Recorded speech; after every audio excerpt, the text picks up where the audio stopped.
Ito yung stock grill ng Toyota Avanza model 2023 hanggang 2025. Yan, simple lang, maganda naman, pero papagandahin pa natin.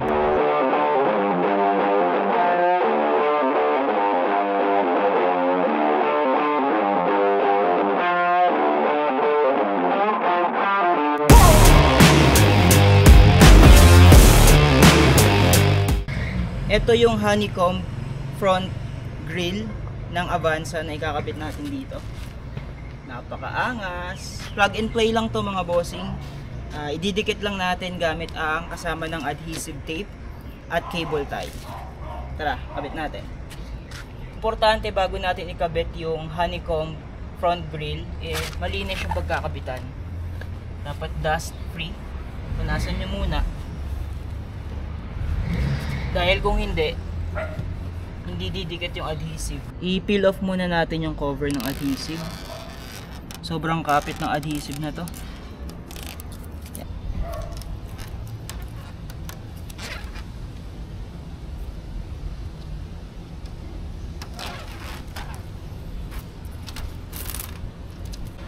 May kasama na tong bolts pag binili nyo sa amin at saka cable tie.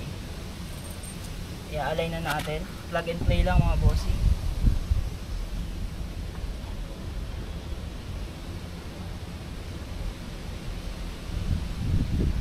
Bago ko ilapat lahat, i-shoot ko na yung bolt sa butas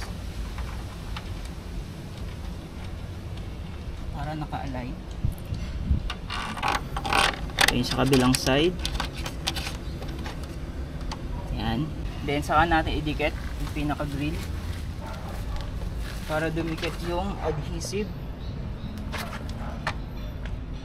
Press lang natin yung bawat gilid para kumapit yung adhesive.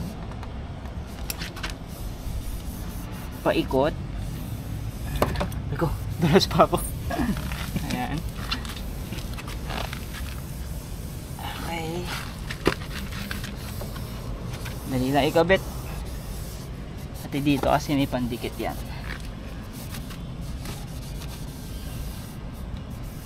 Okay. Very secure na to mga bossing. May adhesive yung paikot ng ating front grill. At meron ding screw dito. Bolts na kasama na pag binili nyo sa amin. Pero for additional protection, ito, naglalagay pa ako ng cable tie. Ayan.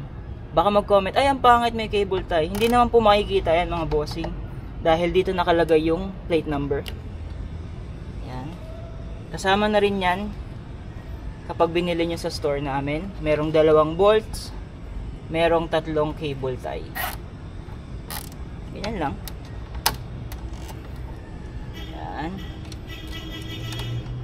Last.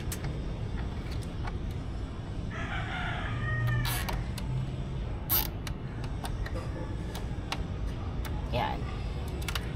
Lagay ko sa loob. Hindi ko nagugupitin. Ganyan na lang. Lastly, tatanggalin ko yung mga bolts. Yan. Para syempre, may kabit natin yung ating plate number.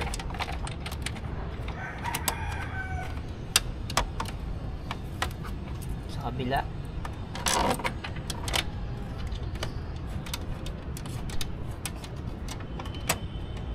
Ito yung stock grill ng Toyota Avanza model 2023 hanggang 2025.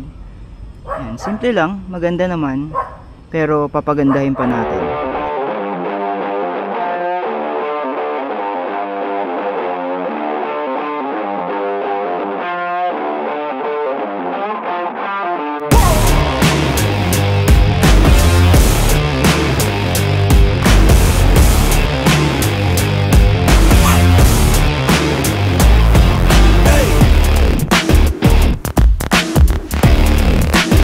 Yung link ng product is nasa description at comment section below. At pwede nyo ring i-search yung aming store, Danzi Store, sa Lazada, Shopee at TikTok. At pwede nyo rin kaming i-message sa aming FB page. Search nyo lang sa FB Danzi Vlogs kung gusto nyo mag-pick up around Marikina at Pasig, yung area namin. Thank you very much for watching mga bossing, and see you in our next vlog.